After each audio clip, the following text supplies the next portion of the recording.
रानी जयमती और हीरा माइनस विश्वास, परीक्षा और माया की अद्भुत कथा।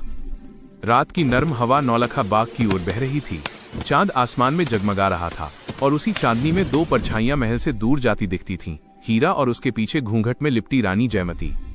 दोनों चुपचाप जल्दी जल्दी कदम बढ़ाती हुई सवाई भोज से मिलने जा रही थीं। संयोग से उस रात महलों की सुरक्षा की जिम्मेदारी नीमदेव जी के हाथ में थी। दूर से ही रानी की चाल देखकर नीमदेव जी समझ गए कि ये कोई साधारण स्त्री नहीं, स्वयं रानी जयमती ही है। जैसे ही रानी ने पहरेदार की नजर महसूस की, वो घबराकर पास ही भड़भूजे की भट्टी के पीछे जा छुपी। नीमदेव जी ने पास आते ही कड़क आवाज में पूछा, हीरा, भाभी जी को रात के इस पहर कहाँ लेकर जा रही हो? हीरा क्षण भर सहमी, फिर बोली, बाईसा के पेट में घना दर्द है, भड़भूजा झाड़ फूंक भी करता है, उसी वास्ते आई हूं। पर नीमदेव जी के चेहरे पर अविश्वास था। उन्होंने भड़भूजे की भट्टी में छुपी रानी को ढूंढ निकाला और हीरा की ओर घूर कर कहा, हीरा, अगर तू सच बोल रही है तो परीक्षा देनी होगी। उन्होंने लोहार को बुलवाया। लोहार ने भट्टी जलाकर लोहे के गोलों को लाल आग जैसा दहका दिया। चमक से आंखें चौंधिया रही थीं। लोहार चिमटे से तपते गोले को हीरा के हाथों में रखने ही वाला था कि नीमदेव जी बोले, यदि तू सच्ची है तेरे हाथ नहीं जलेंगे, झूठी हुई तो ये अग्नि सब बता देगी। हीरा के कदम कांप उठे। वो एक पल पीछे हट गई। उसकी निगाह रानी की ओर गई। रानी चुपचाप खड़ी थीं, पर उनकी आंखों में भरोसा था। उसी वक्त हीरा ने देखा, लाल तपते गोले पर एक छोटी सी चींटी चल रही है। वो पल भर में समझ गई, ये रानी की माया है, उनका आशीर्वाद है। हीरा ने बिना डर बिना झिझक गोले को अपने हाथों में उठा लिया। सब स्तब्ध रह गए। हीरा के हाथ जरा भी नहीं जले। नीमदेव जी ने बस इतना कहा, अगर रानी के पेट में दर्द था तो महलों में ही भड़भूजा बुलवा लेते, और वे वहां से चले गए। दरबार में शिकायत और रानी का संदेश। नीमदेव जी सीधा दरबार पहुंचे और रावजी से शिकायत की। रानी रात के समय बाहर मिली थीं, कहीं बगड़ावत भाई उन्हें उठा न ले जाएं। रावजी बोले, राण में मेरे जैसे उमराव रहते हैं, कोई रानी को उठा ले जाए, ये कैसे हो सकता है? पर रानी को पता था कि बात बढ़ चुकी है।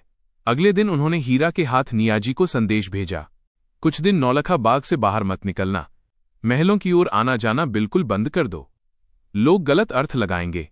हीरा वापस लौटी तो रानी ने पूछा, सवाई भोज से क्या बात हुई?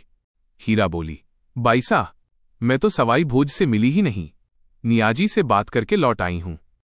रानी का चेहरा उतर गया। मैंने तुम्हें सवाई भोज के पास भेजा था और तुम नियाजी से बात करके लौट आई? तुम पर मेरा भरोसा डगमगाता है हीरा। ये सुनकर हीरा का दिल टूट गया। अगर आज आप मुझ पर शंका कर बैठी तो ये मेल मिलाप अब संभव नहीं। मैं आपके साथ नहीं रह सकती। रानी तुरंत हीरा के पास आई, उसे गले लगाकर मनाया, हीरा, तू मेरे लिए अनमोल है, तेरे हाथों में मैं अपना श्रृंगार सौंपती हूं। उन्होंने अपने कपड़े गहने सब हीरा को दिए।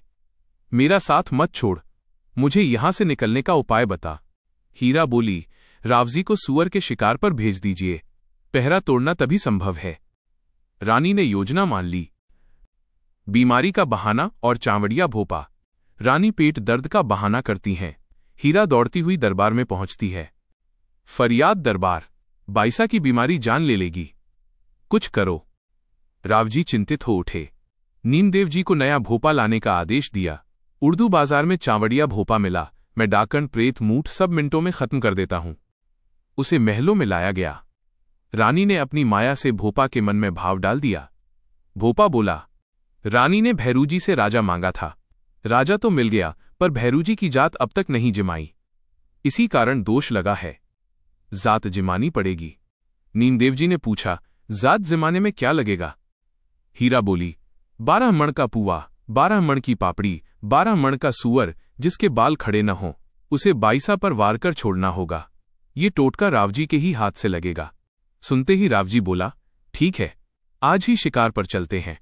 उमराव, सरदार, 500 घुड़सवार सब तैयार हो गए। दियाजी ने चिताया, नौलखा बाग में बगड़ावत भाई हैं, कहीं रानी को उठा न ले जाएं। पर रावजी भरोसे से बोले, वो मेरे भाई हैं, मेरी शादी उन्हीं ने करवाई है। फिर भी वे जाते जाते पहरे की जिम्मेदारी नीमदेव जी को दे गए। रानी की माया और रहस्यमय सूअर। उधर रानी ने अपने पसीने से 12 मण का मायावी सूअर बनाया। खून नहीं टपकता, बाल नहीं खड़े, बिल्कुल वैसा जैसा मांग था। उन्होंने उसे आदेश दिया, हे सुवर्णा, रावजी को नाग पहाड़ से भी आगे दौड़ाता हुआ ले जा। 4 दिनों तक लौटने का अवसर मत देना। जैसे ही शिकार शुरू हुआ, वो मायावी सूअर रावजी के आगे आगे भागा। रावजी और सेना उसके पीछे दौड़ती रही। नाग पहाड़ पहुंचते ही अचानक सूअर हवा में विलीन हो गया। रावजी स्तब्ध रह गए, पर पीछा करते करते वो महल से बहुत दूर निकल चुके थे। यह कथा यहीं तक आगे। अब क्या होगा? क्या आप